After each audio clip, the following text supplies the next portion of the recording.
Muy buenas noches, profesor. Mi nombre es Jocelyn Carvajal y en el marco del Seminario de Epistemología de la Ciencia y la Educación presento mi postura epistemológica como investigadora, la cual fundamenta y orienta mi problema doctoral. En esta exposición explicaré desde qué perspectiva comprendo el conocimiento y cómo ésta se articula con mi investigación, que se trata sobre los relatos científicos infantiles en la lectoescritura, en la educación primaria y en el contexto peruano. Para comprender mi investigación es necesario precisar qué entiendo por conocimiento. Desde mi postura socioconstructivista, el conocimiento no es una verdad absoluta, ni algo que se transmite de manera mecánica. Es una construcción que emerge en la interacción social y está medida culturalmente. Mi perspectiva es cualitativa, interpretativa. No busco solo medir resultados, sino comprender cómo el niño le da sentido a la ciencia y al lenguaje de su entorno. Y bajo esta visión, el conocimiento es una construcción social donde el niño aprende a leer y a escribir mientras descubre su mundo de la mano del relato. Finalmente, considero que la realidad educativa es dinámica y contextual, lo que permite analizar cómo el relato científico cobra un significado único y transformador dentro del aula, en este caso de primaria. Ahora paso a mis supuestos ontológicos, es decir, en cómo entiendo la naturaleza de la realidad educativa que investigo. La realidad educativa no es única ni estática. Ontológicamente no concibo la realidad educativa como una estructura fija o universal. La escuela no es un espacio homogéneo. Está atravesada por múltiples dinámicas sociales, culturales e históricas. Por ello, la realidad que estudio es compleja y cambiante. También se construye en la interacción social. Asumo que la realidad educativa se configura en la interacción entre docentes, estudiantes y saberes. No existe al margen de estas relaciones, sino que emerge en ellas. El aula es un espacio simbólico y cultural. El aula no es solo un espacio físico, es un espacio simbólico donde circulan discursos, valores, prácticas y representaciones culturales. En este entramado se produce el aprendizaje. En cuarto lugar, los significados emergen del diálogo.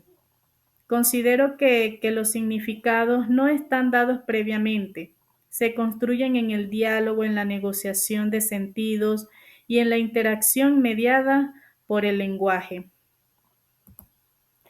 En consecuencia, la realidad que investigo sobre la lectoescritura, mediada por relatos científicos infantiles, lo concibo como un proceso social dinámico en constante construcción dentro del aula. Ahora abordaré mis supuestos epistemológicos en relación con mi problema doctoral. Como bien le había mencionado, mi tema de investigación es influencia del relato científico infantil en el fortalecimiento de la lectoescritura en la educación primaria, en el contexto peruano. Ahora, el conocimiento se construye mediante la medida social. Desde mi postura epistemológica, el conocimiento no es solamente una copia de la realidad, sino simplemente acumulación de información. Se construye a través de procesos de mediación social, donde el sujeto interactúa con otros y con herramientas culturales. También el lenguaje es una herramienta fundamental del desarrollo. A nivel epistemológico, el lenguaje no es solo una comunicación, es el instrumento que organiza el pensamiento y la posibilita. A través del lenguaje se interiorizan los saberes. Los relatos científicos generan interacción y significado.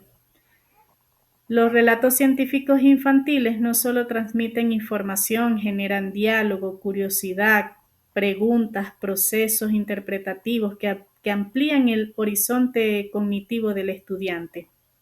Por ejemplo, cuando un niño lee un relato sobre el ciclo del agua, no solo aprende un contenido científico, sino que interpreta, imagina y resignifica esa información. La zona de desarrollo próximo, el aprendizaje ocurre cuando el estudiante es acompañado en niveles que aún no domina completamente. Los relatos científicos, mediados por el docente, pueden ampliar esa zona de desarrollo próximo. El docente como mediador. En este proceso, el docente no transmite conocimiento acabado, actúa como mediador que orienta la construcción de significado y facilita la apropiación del lenguaje científico. En consecuencia, mi postura epistemológica no es un elemento abstracto, sino un fundamento que orienta la manera en que comprendo la lectoescritura y la función de los relatos científicos infantiles dentro del aula. Finalmente, es importante explicitar cuál es mi posición como investigadora dentro de este marco epistemológico. Soy parte del contexto educativo. Mi experiencia como docente forma parte de este proceso de comprensión y análisis. Se reconoce la subjetividad como elemento válido, donde la subjetividad no es un obstáculo, sino un elemento que debe ser reflexionado y asumido críticamente. Investigo desde la reflexión crítica, busco transformar la práctica pedagógica. Finalmente, mi investigación no tiene un carácter meramente teórico, aspira a generar aportes que fortalezcan la práctica pedagógica y contribuyan al desarrollo integral de los estudiantes. En síntesis, mi postura epistemológica, socioconstructivista, no solo orienta mi problema doctoral, sino que configura mi identidad como investigadora, comprometida con una educación situada, crítica y transformadora. Muchas gracias.